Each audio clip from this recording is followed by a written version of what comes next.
Hello friends in my chair yoga teacher training. I just want to give one reminder about yoga posture, which is called asana in Sanskrit. This is from the Yoga Sutras of Patanjali.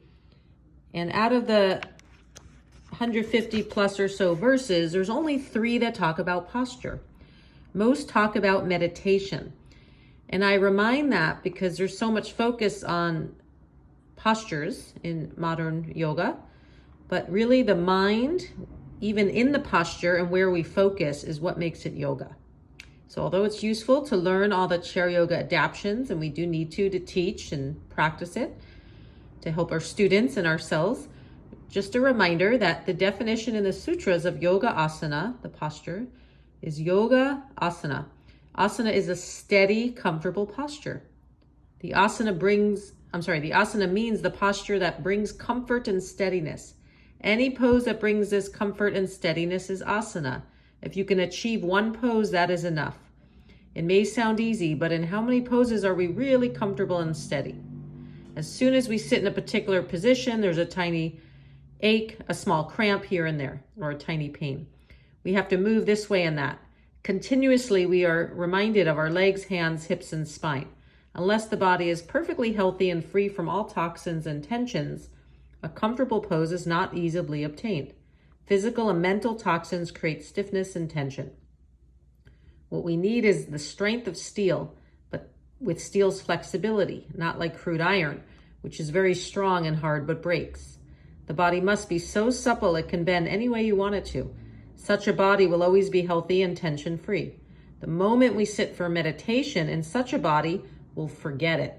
In order to achieve such a meditative pose, we may practice many preliminary cultural poses.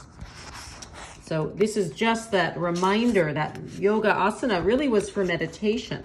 You don't need tons and tons of poses. It says, this is why Hatha yoga was created, right? The yogis wanted to meditate. People trying to sit quietly found they couldn't. They encountered pain, stiffness, bile, gas, and thought, what is the reason for these things and how can we get rid of them?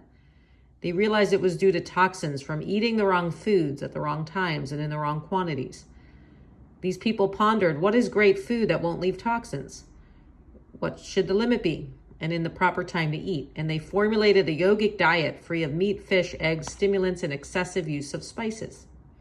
You see, this is my comment, not Swami Satchidananda, but this is why I always talk about the diet. It does affect our postures. If we're eating a lot of junk foods and sugars and meats and dairies, the joints or body is affected and might, or even have slower digestion, more fatigue, and that can affect our yoga posture practice as well.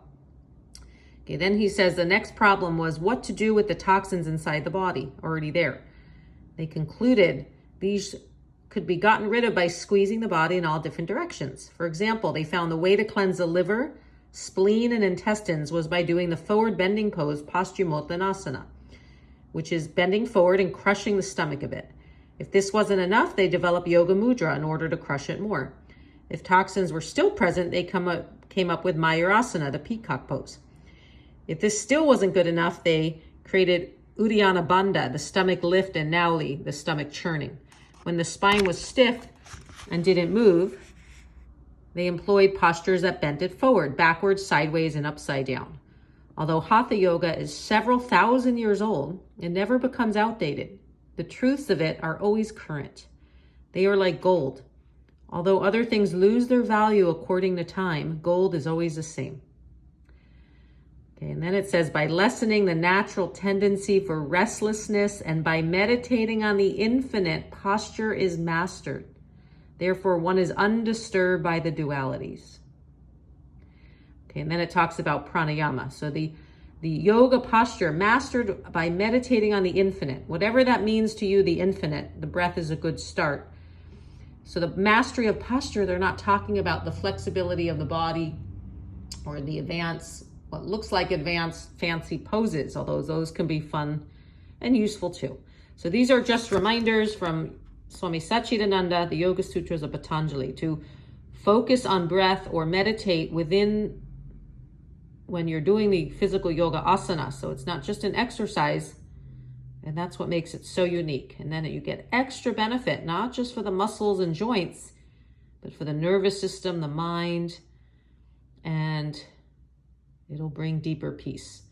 So I hope this was a good reminder about yoga philosophy and yoga posture. Have a great day. Namaste.